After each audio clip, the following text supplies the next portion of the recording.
it goes back to Lincoln when he indicated that we need to break down the structure so that we have people locally who have the responsibility of meeting with the voters, finding out what they need, and keeping them informed.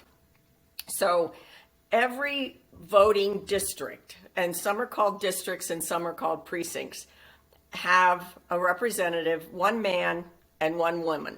These people are elected in the primary. So Democrats will vote for their Democratic committeemen and Republicans will vote for their committeemen. And a precinct committeeman is part of the local committee. And those committees are designed to inform voters, get people out to vote, register their party, and just keep the values of the party alive. So the elected committeemen locally then in turn vote for county committee people. Now, the state committee people are then also elected in the primary for every Senate district, state Senate district in Pennsylvania. There are 2 men and 2 women that are elected. And then there's the county at large. The reason for that is that the county is populated to such a degree that they need to have an extra committee person to get involved, to go around the county and work with all the committees. So you look at this triangle like this, and at the top is the head of the RNC. And then below that are the state, the county, and the committee people. So actually the base of that triangle has the most people in it. And those are the people who technically have the power. So you should reverse that triangle with the masses, the county, all the precinct people at the top who then vote for that little person at the bottom. And then delegates are selected to make the selection on the presidential candidates and so on. I find that most people don't know. There are 78 million people who want to be involved. They just don't know how. The fellow who's endorsing me, Dan Schultz, who is the creator of Precinct Strategy, he is he's the county committeeman in Maricopa County in Arizona, which we know is very well known, and a state committeeman. He wrote this book, How to Make a Change, and that's the whole purpose. How can we change the party? It's with the committee people. People want to change in the party politics, and I have gotten to know a lot of people throughout the county, initially starting with working on the rallies for Trump and connecting with like-minded America First committee people. It's a big difference between the Democrats and the Republicans. No one's better than the other, but the Democrats seem to follow the lead from the top. The Republicans take a different stance when you're a senator or a congressman. They want you, as the elected representative, to deal with the issues of your locality. One size doesn't fit all, even though everybody has the same view. So the whole thing is to get involved with the public. I walk my dog in the morning and I see people, and that's how I get connected. I talk to them, I'll sit on their porches, and that's what the committee man is. Think of the old days when there were no phones, there were not the internet. They would get together as a group in your little neighborhood, and a precinct is not that big. Each committee man does not have that many people to be responsible for.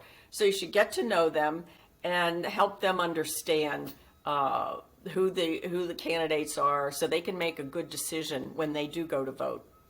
Any registered Republican or someone who's interested, because that's a way to get people to join. Yeah, they're open. Some obviously more successful than others. I mean, there are some committees that will get 30 people at a meeting, and those people are all very vocal.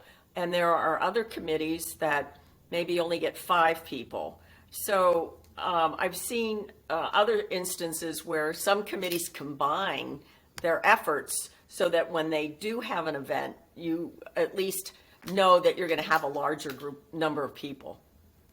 Though actually, there are two different. Some are on the same day, some are other days. The actual committee men who do the votes of what transpires.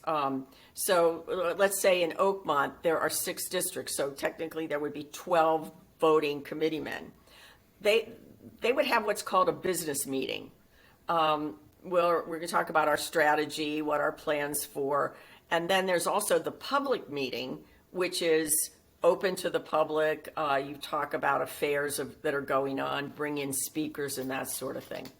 I remember asking Mike Kelly why he ran for Congress. He's got a car dealership, and he said, one day the government tried to shut down one of my dealerships, and he said, my competitors can shut me down, but the government cannot do that to me. He just said, I decided I'm going to run. And that's kind of like the populist movement and the America First. People are saying, whoa, wait 1 minute. Don't tell me how to live my life, how to raise my children. And so, I see that happening regardless of party. It's values. It's how people want to live. But today, the America First is, I have a voice. I am somebody. And, love him or hate him, Trump was the torch that lit the firebrand in all of us to say, I'm a person, I have value, and this country was founded on we the people. Populism is clearly, defined is that no autocrats, no elitists. It's the people who do the governing. And the press went like crazy when Trump at his inauguration said, from this moment on, it's America First. And they were saying, oh my God, this guy thinks he's, the king. And it was really giving it back to the people. People say, oh, I'm tired of the Republican Party. I don't like it. We're going to start a new party. Well, you can't do that. Financially, it just doesn't work. So the only way to change, to get rid of rhinos, is from within. And there again, it's the 400,000 committee men across the country, of which only half of those seats are filled.